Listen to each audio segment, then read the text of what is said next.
আজকের গল্পের নাম গোয়েন্দা ও প্রেতাত্মা।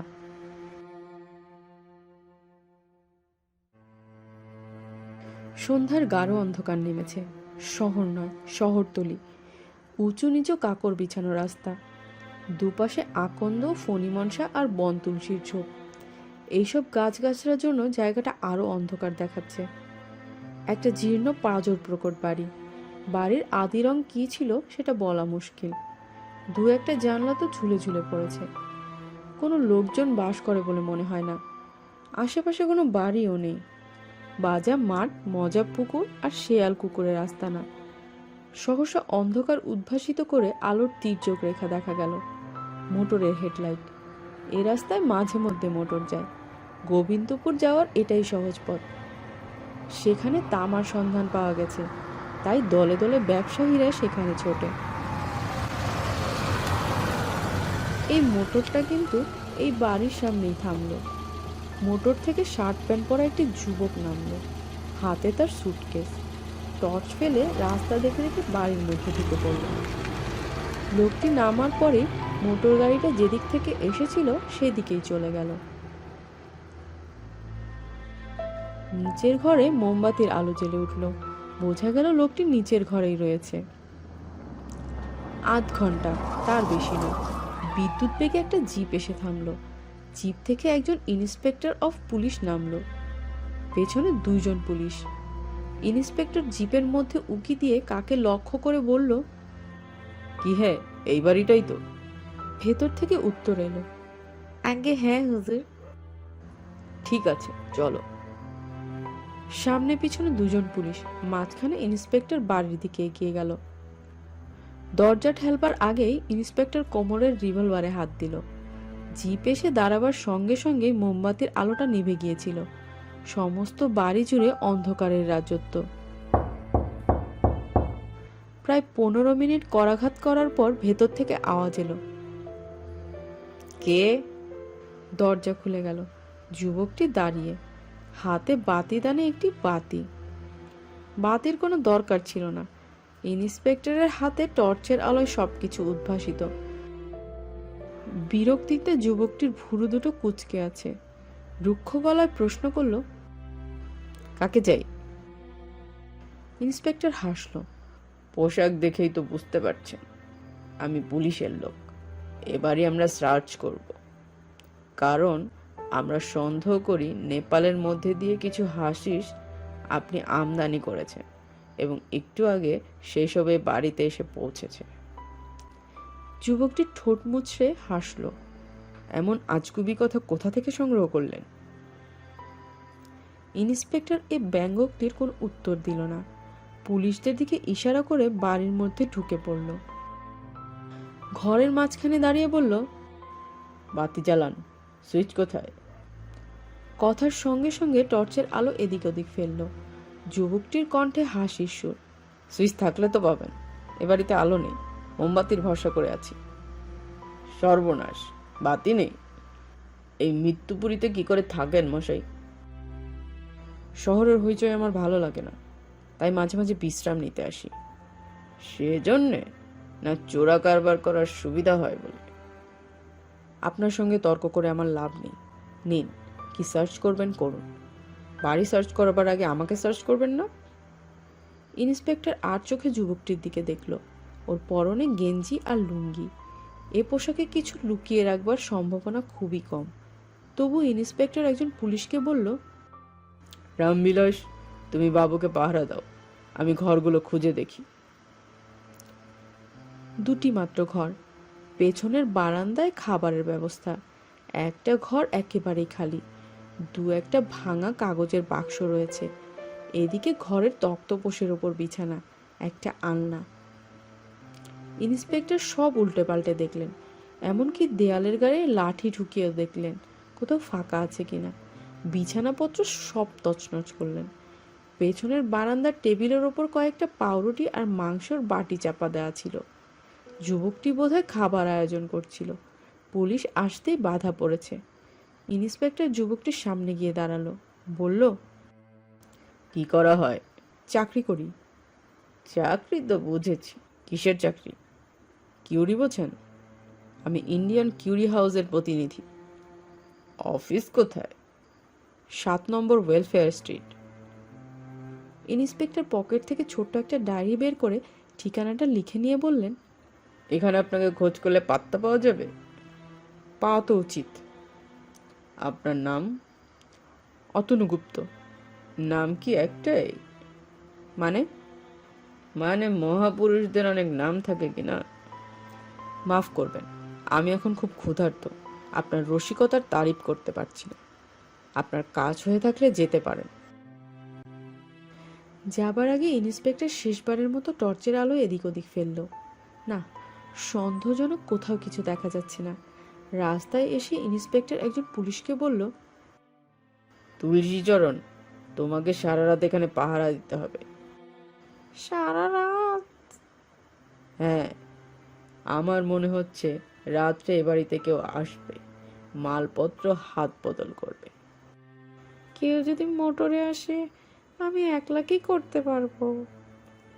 ইন্সপেক্টর অভয় দিল, তুমি একলা নও, রাত 12টা নাগাদ জিপে করে থানার ছোটবাবু আসবে, তার সঙ্গে পুলিশও থাকবে। তুলসীচরণ ঝোপের আড়ালে আত্মগোপন করল। জিপ বেরিয়ে গেল। পরের দিন ছোটবাবু ইন্সপেক্টরের সঙ্গে দেখা করল। ইন্সপেক্টর প্রশ্ন করল, কি সেন, কি খবর?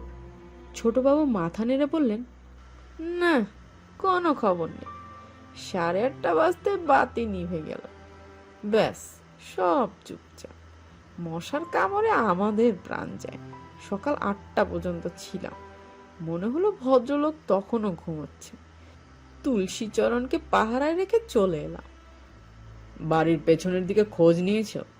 হ্যাঁ, নিয়েছি। সেদিকে জঙ্গল, সেদিক দিয়ে কেউ গেছে বলে আমার মনে হয় না। আশ্চর্য, অথচ যে লোকটা খবর দিয়েছে সে মোটেও বাজে লোক নয়, এর আগে অনেক দামি খবর দিয়েছে। আর এই কেসে প্রায় সঙ্গে সঙ্গে আমরা বাড়িতে ঢুকে পড়লাম, কিন্তু কিছুই পেলাম না। বেলা বাড়তে ইন্সপেক্টর বেরিয়ে পড়ল। Indian curiae house. ইন্সপেক্টর দরজা ঠেলে ম্যানেজারের ঘরে ঢুকে গেল। পৌর পার্সি ভদ্রলোক পুলিশ দেখে একটু শঙ্কিত হয়ে পড়ল। কি ব্যাপার? আপনাদের এখানে অতনু গুপ্ত কাজ করেন? হ্যাঁ হ্যাঁ, গুপ্ত আমাদের সেলস রিপ্রেজেন্টেটিভ, খুব কাজের ছেলে। গুপ্ত কোথায় থাকেন? শহরের বাইরে, মাহমুদপুর। তবে গুপ্ত মাসের বেশিরভাগ দিনই বাইরে কাটায়, বিহার, ইউপি, রাজস্থান। কতদিন গুপ্ত আপনাদের এখানে কাজ করছে? প্রায় বছর 4। তার আগে কোথায় ছিলেন? তা আমি জানি না। এত খোঁজ করছেন কেন বলুন তো? ইন্সপেক্টর কোনো উত্তর না দিয়ে বেরিয়ে এলো। সব গোলমাল হয়ে যাচ্ছে, হিসাব মিলছে না। পথের মধ্যে ইন্সপেক্টর নেমে পড়ল। বরাত ভালো, বাইরের ঘরেই পারিজাত বক্সী বসেছিলেন, বিখ্যাত সত্যান্বেষী ব্যোমকেশ বক্সীর ভাইপো। ইন্সপেক্টরকে দেখে উদ্ভাসিত হয়ে তিনি বললেন, স্বাগতম। কি ব্যাপার, গরিবের কুঠুরে? বড় বিপদে পড়ে এসেছেন তা আমি জানি। সুসময় কে আর আমার খোঁজ নেয়? বলুন, কি করতে পারি আপনার জন্য? ইন্সপেক্টর চেয়ার টেনে বসলেন, বললেন, ব্যাপারটা এমন কিছু জটিল নয়, খুব সোজা কেস, কিন্তু তদন্ত করতে গিয়ে কোনো কিনারা পাচ্ছি না। ইন্সপেক্টরের কাছ থেকে পারিজাত বক্সী মনোযোগ দিয়ে সব শুনলেন। শেষে বললেন, যে খবর এনেছে সে কি খুব বিশ্বাসী? আব্দুল খবর এনেছে, তার খবর এ পর্যন্ত ভুল হয়নি। সে বলেছে মারিজুয়ানা আর হাসিস আমদানি করে যে দল, সে দলে অতনু গুপ্ত আছে, এবং সেদিন সে সুটকেসে ভরে মাল নিয়ে ওই পোড়ো বাড়িতে উঠেছে। এ একেবারে ধ্রুব সত্য, অথচ সার্চ করে আমরা কিছুই পাইনি। পারিজাত বক্সী প্রশ্ন করলেন, অতনুবাবুর বাড়ির সামনে কোনো পাহাড় আছে? হ্যাঁ আছে, একজন কনস্টেবলকে মোতায়েন করে রেখেছি।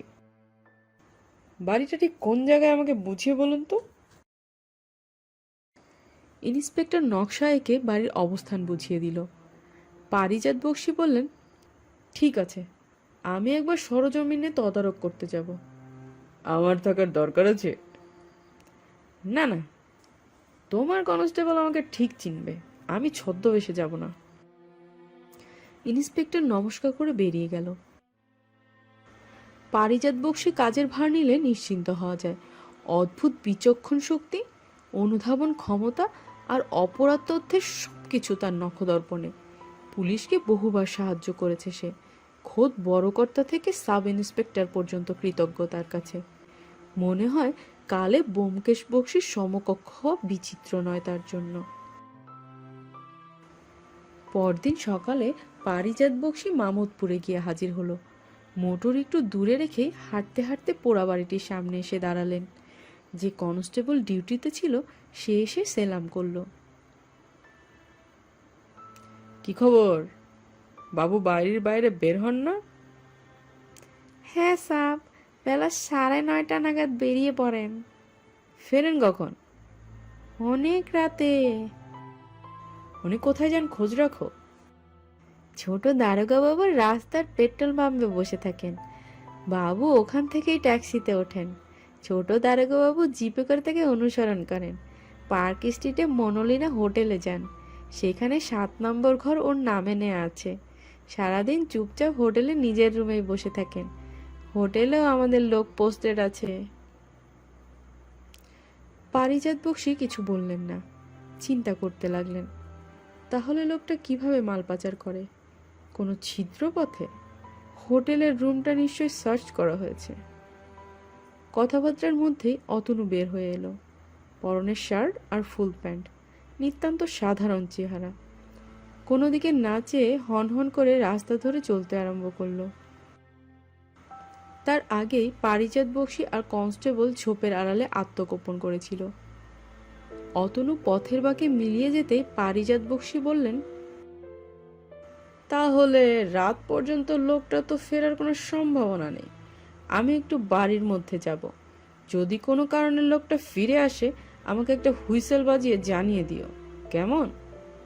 কনস্টেবল ঘাড় নাড়ল। পারিজাত বক্সী দরজার সামনে দাঁড়িয়ে বিস্মিত হলেন।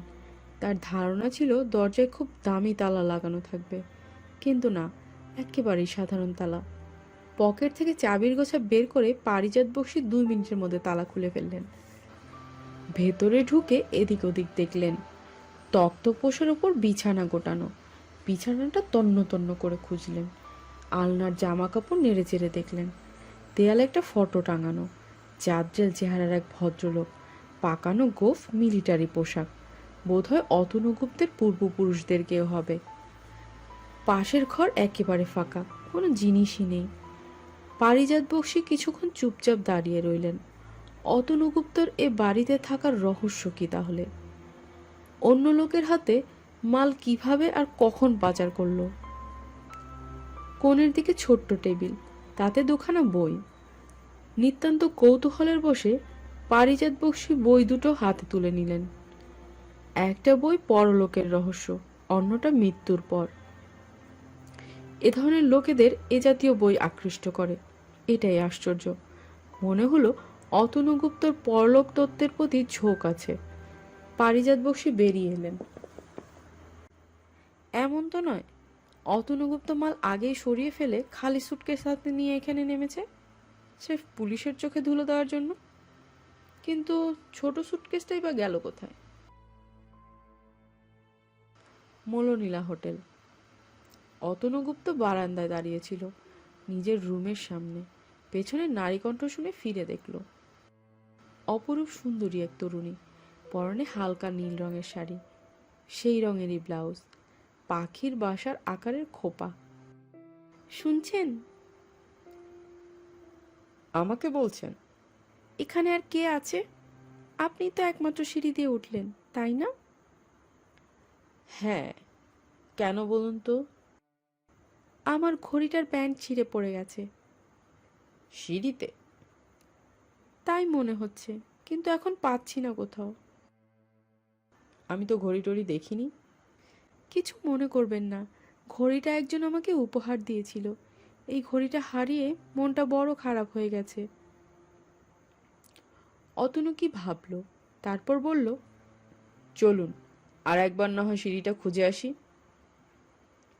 দুজনে সিঁড়ি দিয়ে নামলো, ভালো করে খুঁজলো। ম্যাটিংয়ের তলায়, রেলিংয়ের ফাঁকে, না, ঘড়ি কোথাও নেই।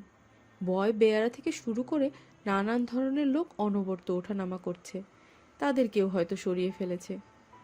তরুণীর মুখ বিষণ্ণ। অতনু বলল, পাওয়া গেল না। তরুণী ম্লান হেসে বলল, আমার অদৃষ্ট। চা খাওয়ার ঘন্টা পড়ল। অতনু বলল, চলুন চা খেয়ে আসি। তরুণী কিছু বলল না, অতনুকে অনুসরণ করলো। চায়ের টেবিলে দুজনে মুখোমুখি বসলো। অতনু জিজ্ঞেস করল, আপনি কত নম্বরে উঠেছেন? 2 নম্বর। এই মাত্র কাল এসেছি, বাবা দিল্লি বদলি হয়ে গেলেন, আমি এখানে বিটি পড়ি। এই হোটেলের ম্যানেজারের সঙ্গে বাবার অনেক দিনের আলাপ, তাই এখানেই উঠেছি। আপনি? আমি দিনের বেলা এ হোটেলে থাকি, এক কিউরি প্রতিষ্ঠানের আমি প্রতিনিধি। এইখান থেকে অনেক দূরে আমার বাড়ি, ক্রেতাদের পক্ষে অত দূরে যাওয়া সম্ভব নয়, তারা এই হোটেলে আমার কাছে আসে। তরুণী উচ্ছ্বাসিত হয়ে উঠল, কিউরি, ওসবে আমার খুব আগ্রহ, দু একটা দেখাবেন আমাকে? নিশ্চয়ই, চা খেয়ে নিয়ে চলুন আমার রুমে। অতনু তরুণীকে নিয়ে নিজের রুমে এলো। একটা চেয়ার টেনে তরুণী বসলো। টেবিলের উপর ছোট্ট দুটো প্যাকেট রাখা। একটা প্যাকেট খুলে অতনু দেখালো। টেরাকোটার সাদা একটা ঘোড়া, একটি লোক লাগাম ধরে আছে। অতনু বলল, উড়িষ্যার এক শিল্পীর তৈরি, কোণারকের অনুকরণে। 7টি ঘোড়া 7টি রশ্মির প্রতীক। চালক অরুণাদেব। খুব পুরনো জিনিস, মাটির তলা থেকে পাওয়া। তরুণী মূর্তিটি নিয়ে নিবৃষ্ট চিত্তে পর্যবেক্ষণ করলো। অনেকক্ষণ ধরে ঘুরিয়ে ফিরিয়ে দেখল, তারপর অতনুর হাতে ফেরত দিয়ে বলল, চমৎকার জিনিস, এটা দাম কত? অতনু হাসল। কিউরিওর কোনো নির্দিষ্ট দাম থাকে না, ক্রেতা হিসেবে এর দাম। আমেরিকান মহিলা পাকড়াতে পারলে 1000 টাকা দাম হতে পারে। 1000 টাকা একটা মূর্তিতে? তাহলে তো আপনি বড় লোক। 1000 টাকা তো আমি পাই না, আমার কমিশন 10%। দ্বিতীয় প্যাকেটটি খোলা হলো। নটরাজ মূর্তি। তরুণী বলল, এই মূর্তি কিন্তু সাধারণ, খুব দেখা যায়। অতনু মাথা নাড়ল, বলল, প্রথম দৃষ্টিতে এ মূর্তি সাধারণ বলে মনে হলেও পায়ের ভঙ্গিটা দেখলে বুঝতে পারবেন।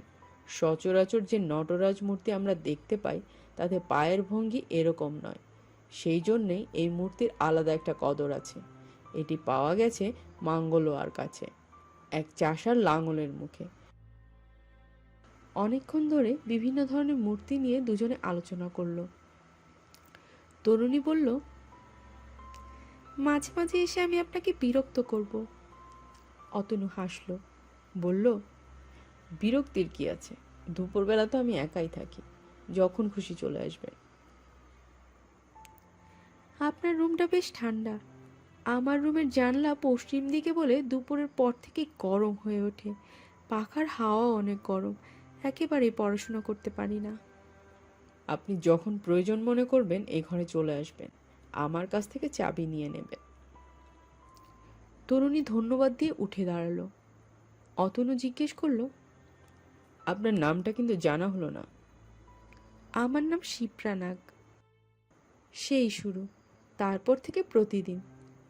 অতনু রোজই নতুন নতুন কিউরি হোটেলে নিয়ে আসতো। তারপর শাল কুলুজি নির্ণয় চলতো শিপ্রার সঙ্গে। অতনুর অনুপস্থিতিতে মাঝে মাঝে শিপ্রা চাবি নিয়ে এ রুমে চলে আসতো, বই খাতা নিয়ে পড়াশোনায় ব্যস্ত থাকতো। একদিন অতনু বলল, চলুন কোথা থেকে বেরিয়ে আসি। কোথায়? কাছাকাছি কোথাও, তারপর রাতে কোনো একটা হোটেলে ডিনার খেয়ে নেব। সলজ্জ ভঙ্গিতে শিপ্রা নিমরাজি হলো। দিন 15 মধ্যে দুজনের মধ্যে মোহময় এক সম্পর্ক তৈরি হয়েছে। খুব সকালে অতনু হোটেলে চলে আসতো। চায়ের কাপ সামনে নিয়ে বারান্দায় অতনু আর শিপ্রা পাশাপাশি বসতো। দুপুরে অতনুর রুমে মজলিস বসতো দুজনের। প্রায়ই এই হোটেলে কিংবা বাইরের কোথাও ডিনার খাওয়া চলতো।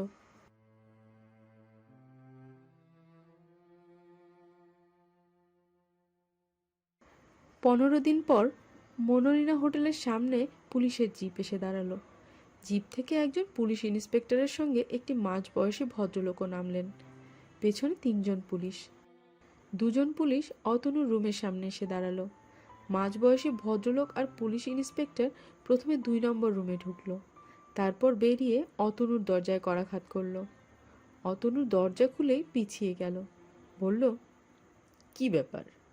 পুলিশ ইন্সপেক্টর রুক্ষ কণ্ঠে বলল, কি ব্যাপার তাই তো জানতে এসেছি। তার মানে? মানে শিপ্রা দেবী কোথায়? মিস্টার নাগের মেয়ে।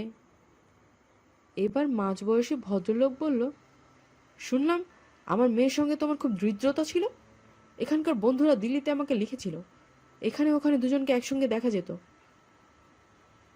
অতনু নিজেকে সামলে নিয়ে বলল, হ্যাঁ, আমার সঙ্গে আলাপ ছিল। শিপ্রা বলেছিল আপনি এলে আপনার সঙ্গে আলাপ করিয়ে দেবে। কিন্তু আমার মেয়ে এখন কোথায়? কাল দুপুরে আমার সঙ্গে দেখা হয়েছিল, বলেছিল সন্ধ্যাবেলা এক প্রফেসরের কাছে যাবে। আমার সঙ্গে আর দেখা হবে না। আজ সকালে অনেকক্ষণ বারান্দায় অপেক্ষা করেছিলাম, কিন্তু শিপ্রা আসেনি। 2 নম্বর রুমেও দেখলাম তালা বন্ধ। ঠিক এই সময় একজন পুলিশ ভেতরে ঢুকলো। Sir, telephone. পুলিশ ইন্সপেক্টর দ্রুত পায়ে বেরিয়ে এলো। মিনিট 10 পরে ইন্সপেক্টর যখন আবার অতনুর রুমে ঢুকলো, তখন সে রীতিমতো উত্তেজিত। মিস্টার নাগের দিকে ফিরে বলল, মিস্টার নাগ, বড় দুঃসংবাদ আছে। দুঃসংবাদ? হ্যাঁ, এইমাত্র লালপুর থানা থেকে খবর এলো শিপ্রা নাগের মৃতদেহ পাওয়া গেছে। সে কি? মিস্টার নাগ চেয়ারে বসে পড়ল। সারা মুখে রক্ত নেই, 2টি চোখ জলে ভিজে উঠেছে। চলুন আমরা এখান থেকে বেরিয়ে পড়ি। তারপর ইন্সপেক্টর অতনুর দিকে রাগান্বিত দৃষ্টিতে তাকিয়ে বলল, মিস্টার গুপ্ত, আপনাকে গ্রেপ্তার করতে বাধ্য হলাম। যতক্ষণ না নিজের গতিবিধি সম্বন্ধে সন্তোষজনক উত্তর দিতে পারবেন, ততক্ষণ আপনার মুক্তি নেই। 2 জন পুলিশ অতনুর দুপাশে গিয়ে দাঁড়ালো। সবাই জিপে গিয়ে উঠল।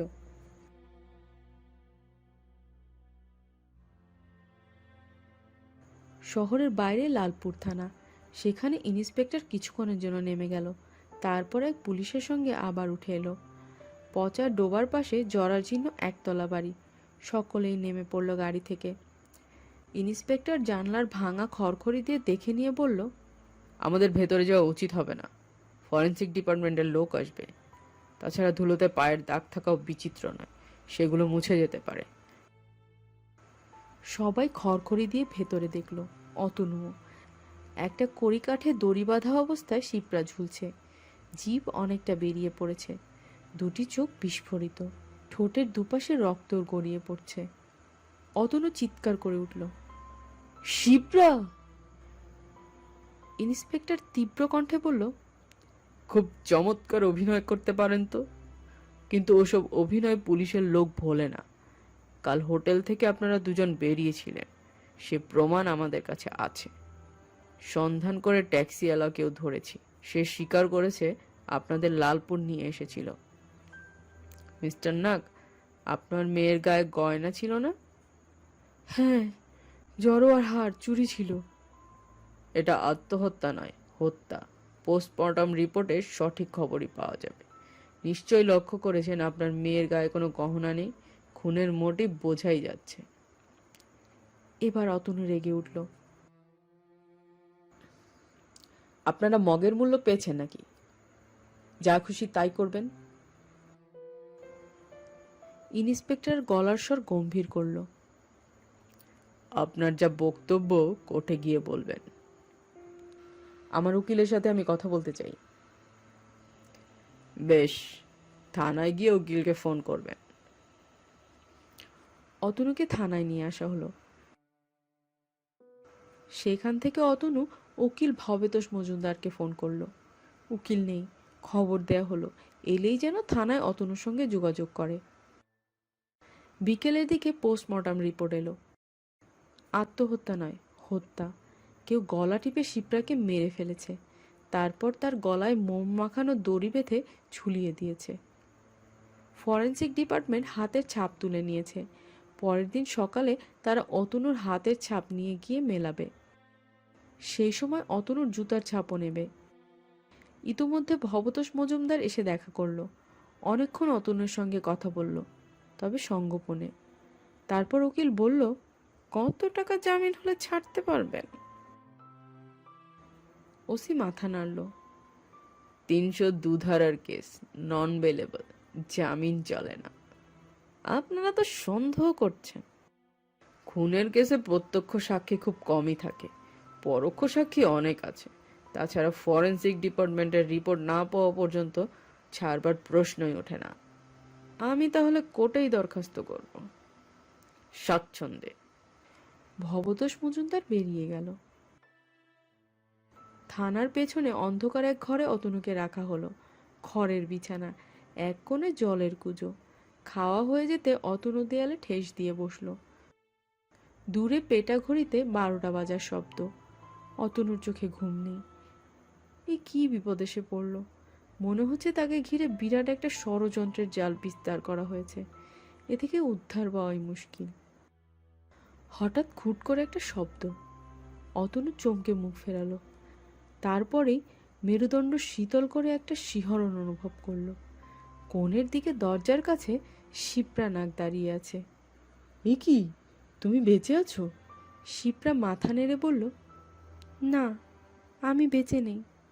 আমার এক পুরনো প্রেমিক ঈর্ষার বশে আমাকে হত্যা করেছে। কিন্তু আমি জড়িয়ে পড়েছি। জড়িয়ে পড়েছ কারণ তুমি মিথ্যাবাদী। মিথ্যাবাদী? নিশ্চয়ই। তুমি নেশার জিনিসের চোরা কারবারি, সে কথা আমার কাছে লুকিয়েছ। অতনু ভুরু কুঞ্চিত করল। বাজে কথা। বাজে কথা? আমি এখন যে লোকে রয়েছি সেখানে আমার অগোচর কিছু নেই, থাকতেও পারে না। আমি জানি তুমি মারিজুয়ানা, হাসিস আর কোকেনের এক বিরাট আন্তর্জাতিক চোরা কারবারি দলের সঙ্গে জড়িত। ঠিক কিনা বলো? অতনু কোনো কথা বলল না। বারবার শিপ্রা একই প্রশ্ন করল, কিন্তু অতনুর কাছ থেকে কোনো উত্তর পেল না। পরপর 3 দিন একই ব্যাপার ঘটল। কদিনেই অতনুর চেহারার অর্ধেক হয়ে গেল। চোখের কোণে কালি, নিরক্ত ঠোঁট। এরপর ফরেনসিক ডিপার্টমেন্টের রিপোর্টও এসে গেল। শিপ্রার গলায় অতনুর হাতের ছাপ। ঘরের মেঝেয় জুতোর ছাপের সঙ্গে অতনুর জুতোর ছাপের কোনো তফাৎ নেই। রিপোর্ট অতনুকে শোনানো হলো। বিস্ফোরিত চোখে বিবর্ণ মুখে অতনু সব শুনল। সে রাতে সে আহার স্পর্শ করল না। মাঝরাতে শিপ্রা এসে দাঁড়ালো, গম্ভীর কণ্ঠে বলল, তোমাকে ফাঁসির দড়ি থেকে বাঁচানো আর সম্ভব নয়। আর সম্ভব নয়? কি করে সম্ভব হবে? আমি যা প্রশ্ন করেছিলাম তুমি তার উত্তর দিলে না। কিন্তু এটার সঙ্গে ওটার সম্পর্ক কি? তুমি তো ভালো করেই জানো আমি তোমার হত্যাকারী নই। তবে আমাকে বাঁচাবে না কেন? বাঁচাবো না, কারণ তুমি আমার সঙ্গে প্রতারণা করেছো। এখন আমি যদি স্বীকার করি তাহলে? তাহলে হত্যার অপরাধ থেকে আমি তোমাকে বাঁচাবো। আর হাসিস নিয়ে কারবারের ব্যাপারে? তুমি হাসিস কোথায় লুকিয়ে রেখেছো বলো, সেখান থেকে হাসিস আমি সরিয়ে ফেলবো। কেউ তোমায় ধরতেও পারবে না। কিন্তু তুমি যদি সবই জানো, তাহলে কোথায় হাসিস লুকিয়ে রেখেছি তা তো তোমার অজানা থাকার কথা নয়। শিপ্রা একটু দম নিল, তারপর বলল, কিছুটা বায়ুমণ্ডল পর্যন্ত আমরা জানি। মাহমুদপুর আমার এলাকা নয়, তাই তোমাকে জিজ্ঞেস করছি। তুমি আমাকে ঠিক বাঁচাবে? আমরা মিথ্যা বলি না। শিপ্রার কণ্ঠস্বর তীক্ষ্ণ। মাদুরপুরে যে ফটো টাঙানো আছে তার পেছনে হাসিস আছে। সুটকেস? সুটকেসটা কোথায়? ও সুটকেস খোলা যায়, খুললে চাদরের মতো হয়ে যায়। প্রথম দিন আমি লুঙ্গির মতো করে পড়েছিলাম। ইন্সপেক্টর টেরই পায়নি, কারণ আমার বডি সার্চ করেনি। তারপর একসময় কোটের মধ্যে করে মনোলিনা হোটেলে এনে রেখেছিলাম। পুলিশ আমার পেছনে লেগেছে বলে এতদিন হাসিস পাচার করতে পারেনি, না হলে মূর্তির মধ্যে কবে খদ্দেরের হাতে চলে যেত। শিপ্রা হাসল। বলল, অশেষ ধন্যবাদ তোমাকে। পারিজাত বক্সির বাইরের ঘরে ইন্সপেক্টর রায় বসেছিলেন, এদিকের সোফায় শিপ্রা নাগ।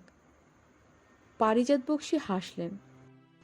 স্বীকার করছি, পদ্ধতিটা কিঞ্চিত গ্রাম্য হয়ে গেল, বিশেষ করে এই ফরেন্সিকের যুগে। অতনুর ঘরে পরলোকগত তত্ত্বের সম্বন্ধে দুখানা বই দেখে মতলবটা আমার মাথায় এসেছিল। শিবটা আমার শালী, ওর আসল নাম বিজয়া, শখের অভিনয়ে খুব নাম করেছে, ওকেই কাজে লাগালাম। অতনুকে কাবু করতে ওর বিশেষ দেরি হলো না। চোরা কারবারেই হোক আর খুনিই হোক, এক জায়গায় সবাই দুর্বল। তাছাড়া শিবরা ওকে প্রায়ই বলতো, আমাদের মধ্যে যে আগে মারা যাবে সে আরেকজনকে দেখা দেবে। পরের ব্যাপারটা খুব শক্ত নয়। কৃষ্ণনগরের হেমন্ত পালকে দিয়ে শিপ্রার মূর্তি তৈরি করা হলো।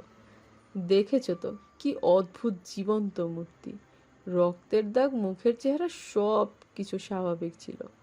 আলো ছায়ার রহস্যের মধ্যে সে মূর্তি দেখে আমারই বিভ্রম হচ্ছিল। তাছাড়া পোস্টমর্টম আর ফরেন্সিক রিপোর্ট সবই তো জাল, কিন্তু তাতে খুব কাজ হলো না। আমার নিজেরও ধারণা হয়েছিল যে কিউরি মারফত চোরাই জিনিস এদিক ওদিক চালান দেওয়া হয়। তাই শিপ্রা ভাব করে অতনুর কাছ থেকে রুমের চাবি জোগাড় করেছিল। অতনুর অনুপস্থিতির সুযোগ নিয়ে সবকিছু তল্লাশি করেছি আমি। মূর্তিগুলো কিন্তু কিছু পাইনি। তারপর শিপ্রার প্রেতাত্মার আবির্ভাব। কয়েকদিন সুবিধা হলো না, তারপরে অতনু ভেঙে পড়ল। তার স্বীকারোক্তি সবই টেপ রেকর্ডে ধরা হয়েছে, কাজে সেদিক দিয়ে কোনো অসুবিধাই হবে না। কি বলো ইন্সপেক্টর? ইন্সপেক্টর রায় জিজ্ঞেস করলো, হাসিস, মাধবপুরে অতনুর ঘরে যে মিলিটারি পোশাক পরা ফটোটা ছিল, সেটা আমরা ভেবেছিলাম অতনুর পূর্বপুরুষের ছবি। তার মধ্যেই সব পাওয়া গেছে। ছবিটা ফাঁপা, ছবির পোশাকের মধ্যে বেশ ফাঁক, সেখানেই হাসিস সাজানো। পিসবোর্ড ভাঙতেই সব পরিষ্কার হয়ে গেল। পারিজাত বক্সী উঠে দাঁড়ালেন, হেসে বললেন, এবার আমার কাজ শেষ, তোমাদের কাজ শুরু।